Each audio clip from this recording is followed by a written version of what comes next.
sacred love. Sacred love is all that you are. You are sacred love. Sacred love is all that you are. Sing that with me. You are sacred love. Sacred love is all that you are. You are sacred love. Sacred love is all that you are. Show the way, God, show the way. I want to live in such a state of grace. Lead the way, God, lead the way. I want to live in such a holy place. Such a holy place. You are blessed peace. Blessed peace is all that you are. You are blessed peace. Blessed peace is all that you are. Show the way, God, show the way. I want to live in such a state of grace. Lead the way, God, lead the way.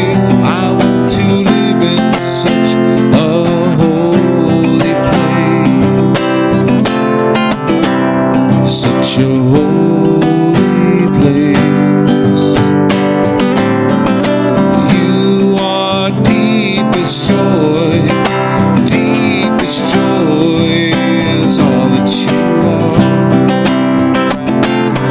You are deepest joy. Deepest joy is all that you are. Show the way, God, show the way. I want to live in such a state of grace. Lead the way, God, lead the way. I want to live in such a holy place. Show the way, God, show the way. I want to live in such a state of grace. Lead the way, God, lead the way. I want to live in such a holy place. Such a holy place. You are sacred love. That's it. You can all go home now. That's all you need to hear.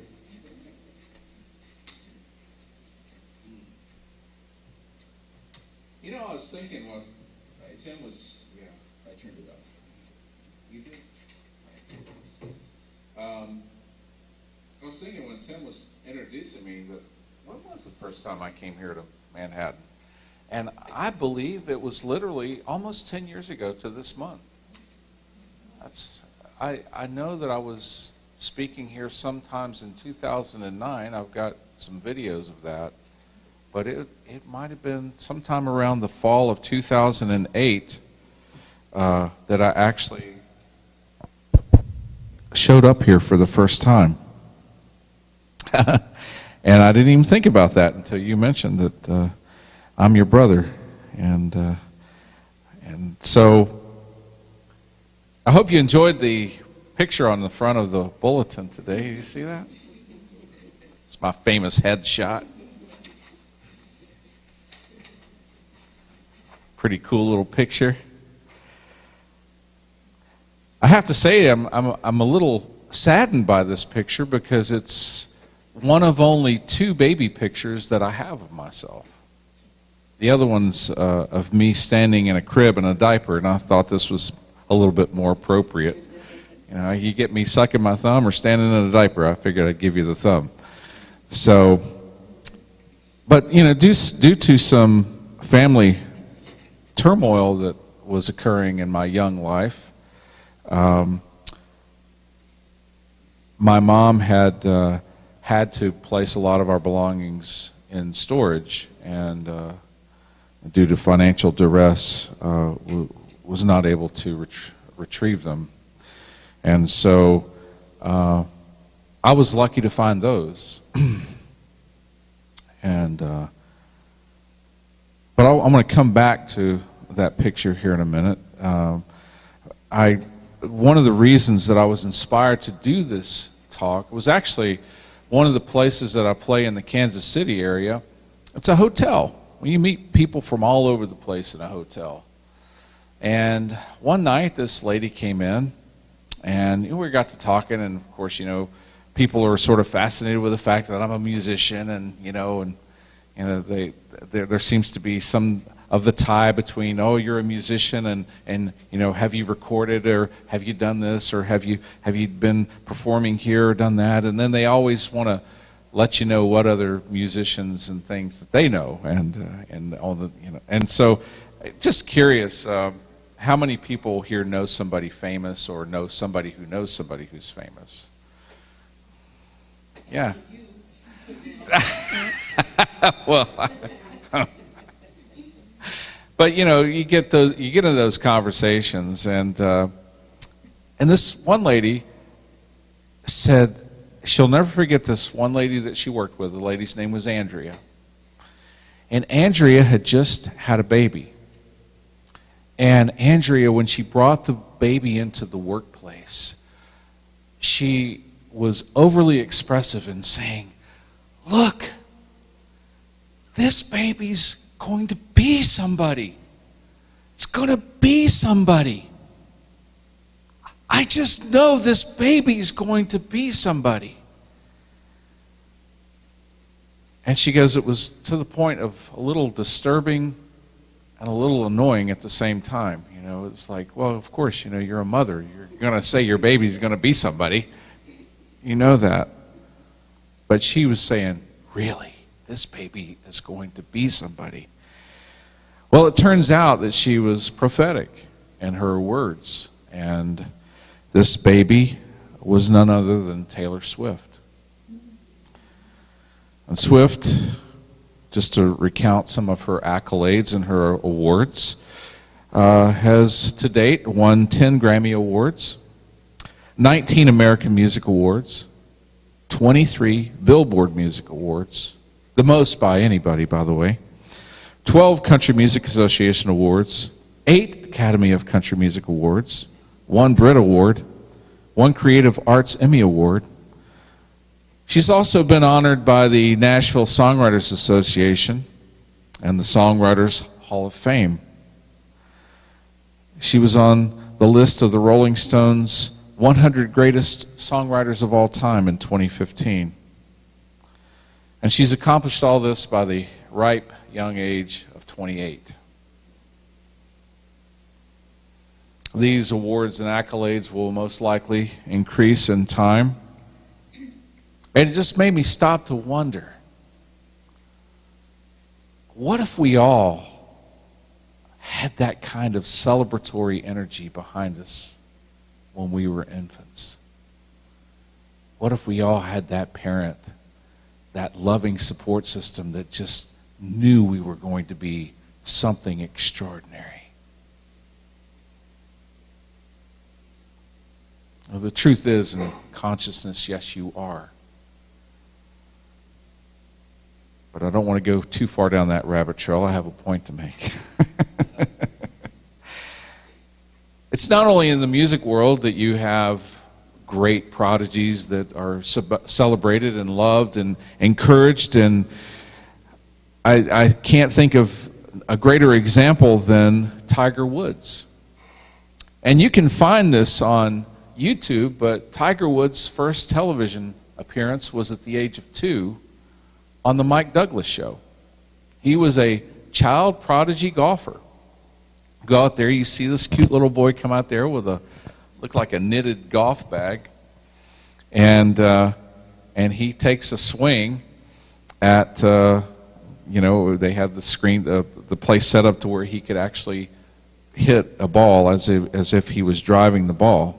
And it was much to the amazement of the TV audience as well as the TV crowd that was there in the studio. And his father was an athlete. I didn't know this until I was constructing this talk. His father was one of the first black college baseball players. And he actually played his baseball right here at Kansas State. So maybe some people didn't know that. Earl Woods actually played on the... She's shaking her head. Yeah, I knew that. Yeah, I knew. I knew somebody famous. Oh, yeah. But yeah, he played his college baseball here. He was a military man, and he had a very disciplined regimen of instruction, and he saw that his son had a lot of talent, but he knew that this talent had to be tempered and it had to be trained. And so he decided that to set goals for his son, that he didn't just want to set, hey, maybe you can make the high school golf team. No. He found out every golf record that Jack Nicklaus had. And he posted those records in Tiger Woods' room. And he goes, this is what you need to shoot for. This is your goal. Not making the local team. I want you to be the greatest of all time. And he tempered it with love, wisdom, discipline. And arguably, Tiger Woods, if he's not the greatest of all time, is certainly on par with the greatest golfers of all time. He's second in wins, 79 wins versus Sam Snead, who had 82. And he's second in major championship tournaments, which he has 14, and Jack Nicklaus has 18. And at one time, he had amassed 4 major championships that he held at the same time, and no one else has ever done that. I bring these two up because these were children that were supported in their infancy. They had that support system, that love, and they became greater than most in what they do. But not all success stories have their roots in infancy. As I mentioned earlier, my family had a lot of turmoil, and my early childhood was unpredictable. When I was first introduced to the guitar at the age of 4, I had this little toy guitar, and I remember sitting next to my record player playing Glenn Campbell records. And I didn't know how to play the guitar, but I had this toy guitar, and I remember now looking back on it, I remember trying to match the tones that I was hearing on the record with the strings on the guitar. And sometimes I got it right, and it sounded right, and sometimes I didn't. I would try to remember what I do the last time. I would spend hours doing this. Well, as life unfolds and things happen in my life, and the guitar went away with the pictures, and I did not have access to a guitar. And at the time, I was too young to even realize that I missed it. I didn't even know. And so along comes my 10th year, and for Christmas, my 10th year, my sister got a guitar. And of course, you know, this didn't upset me at all, because this happened to be the year that I received every G.I. Joe toy imaginable. And but it wasn't long that, you know, after the newness of my toys wore off, that I started gravitating toward my sister Kim's guitar. And of course, she was completely annoyed by the fact that I was playing with her guitar, and mainly because I was a younger brother of 4 years. And also, I don't think she had forgiven me for shaving her Barbie doll's hair a couple of years before that. So she was probably wondering, what the heck am I going to do to her guitar? But I would play with it, and I didn't really know even how to play it then, but it just always sort of fascinated me. And again, as the waves of family turmoil tossed and turned, my dad met a woman who had 2 sons that both played guitar. She was the one who taught them their very first chords, and so I was the recipient of learning how to play the guitar at the age of 12. And from the time she taught me my first chords, I could probably count the days on 1 or 2 hands that I didn't play my guitar. And I'm 54 years old now. There are times that I couldn't play it, I should say, but when I had the opportunity to play it, I remember they didn't let me play it in boot camp. But there was a Sunday service, and the Catholic Church had a guitar player, and so for 8 weeks I was Catholic. I'm just saying. But once I found that passion and that drive, my family fully supported me in my music.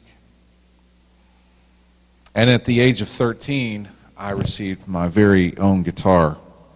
I was thinking about it, that guitar is the second oldest possession that I have. I still have my Bible that I was given as a Christmas present when I was, I think, age 10 or 11.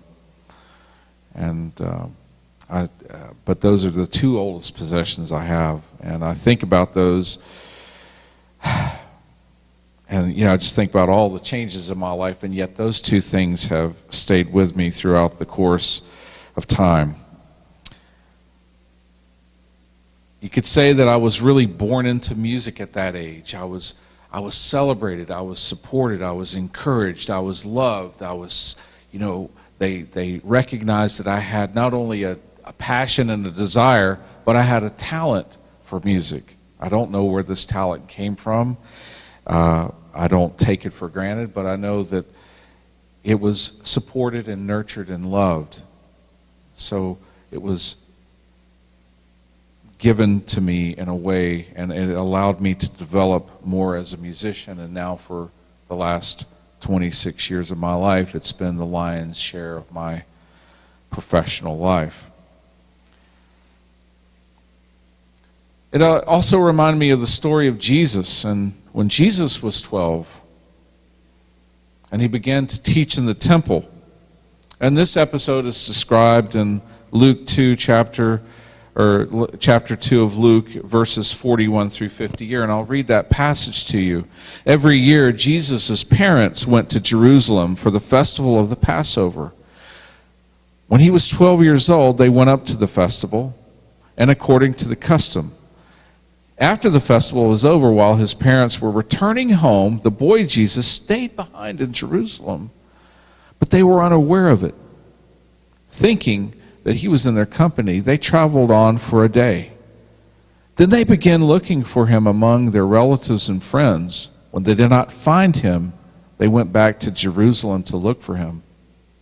After 3 days, they found him in the temple courts, sitting among the teachers, listening to them and asking them questions. Everyone who heard him was amazed at his understanding and his answers. When his parents saw him, they were astonished.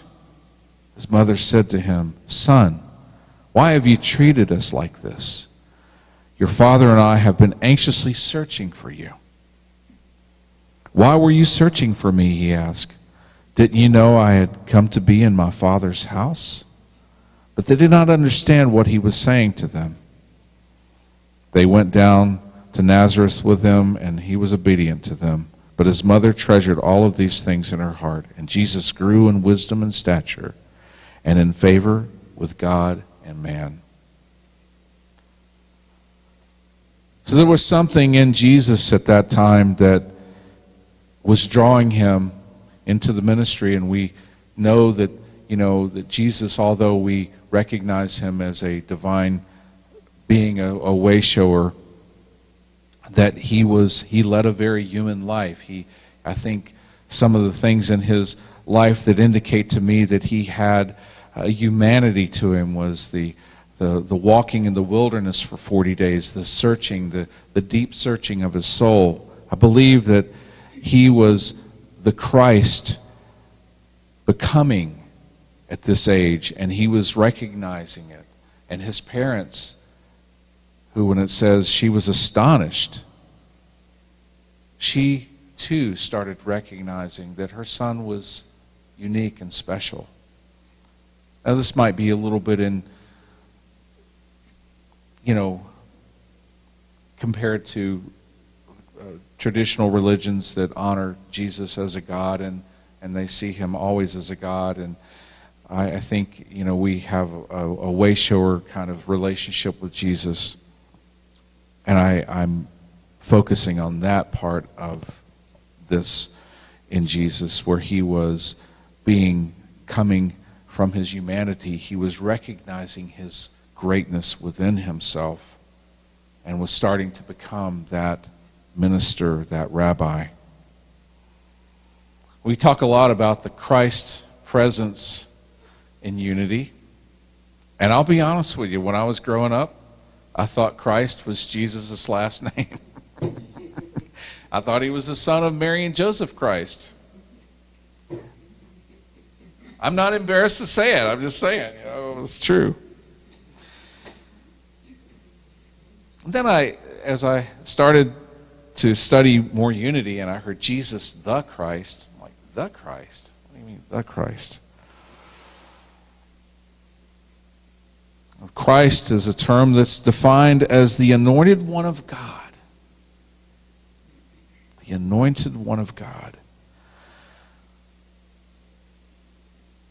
I thought about this, and I thought, he was anointed into his ministry. Taylor Swift was anointed into her music. Tiger Woods was anointed into his golf. I was anointed into my music as well. You, each one of you, are anointed into your life's calling, into your passion. Whatever our passions that move us and speak to our souls, that is our anointing. That is the Christ in us. I'm grateful to have my calling in music. To me, music is the language of God. It's universal. I can take a piece of sheet music to a Chinese orchestra and they can understand it completely.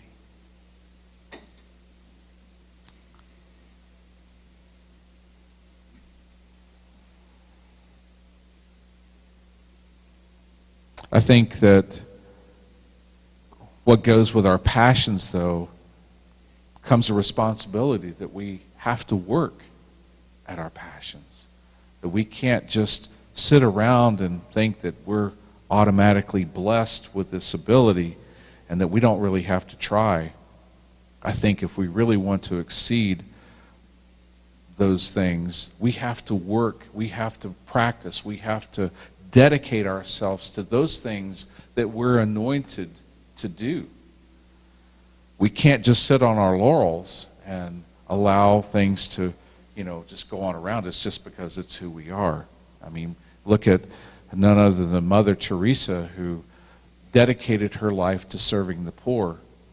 And she worked at it. She went not only to serve the poor, she went to the worst ghettos of Calcutta, India, to serve those who needed serving the most. Not all of us are called to be missionaries, but whatever you are called to be, it is your duty to work hard. And so, I was inspired by a recent speaker that you had here.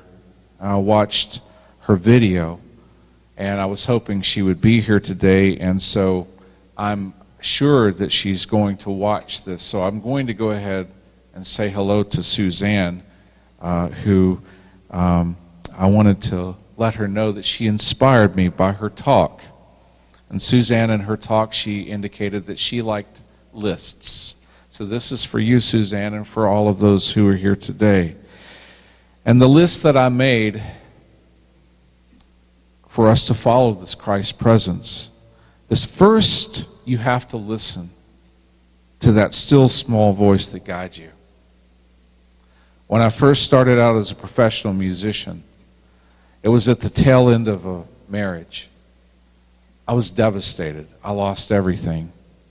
I lost the ability to even function and could barely work for a year because I was so emotionally distraught. And I pulled myself together enough to get a job at a shoe store. And it didn't work out. It was another devastating setback. And I was sitting around, and I remember leaving that job, and I was just miserable. The only thing in my heart that was calling to me to do was do music. And this was counterintuitive to everything that I had incurred up to that point, because when you tell people you're a musician, their second question is, well, what's your real job? And so I just knew that that was the time, that was the window of my opportunity to take all that practice and to step forward. So I called a friend of mine who was a musician, and I asked him how to start. And his crazy answer was, well, why don't you come with me to Norway? And as crazy as this sounds, conventional wisdom would have said, go get a real job, Chris. Go get that 9 to 5. Go find something else. Leave that shoe store. Go do something else. But conventional wisdom didn't matter. Getting on a plane to Norway is what mattered. And doing that changed my life forever. I'm here today because of that decision. So listening to that still small voice that guides you, and you have to be committed to that voice. And there was a time when I was overseas, and about 3 weeks in, I had the opportunity to return. And I was going to.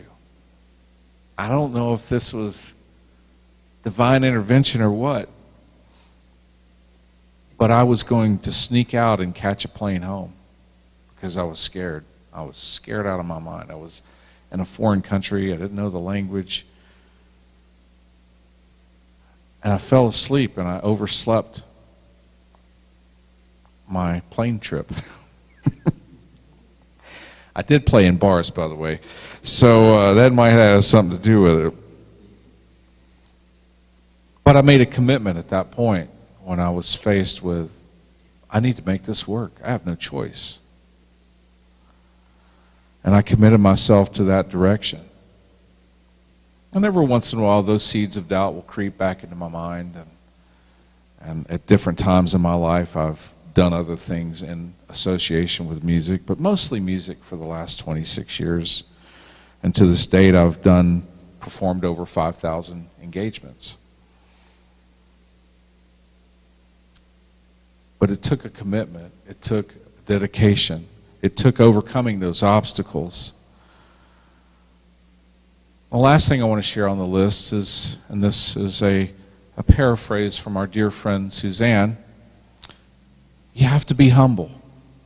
And she mentioned in her talk that there was a sign near her home that was about to serve God.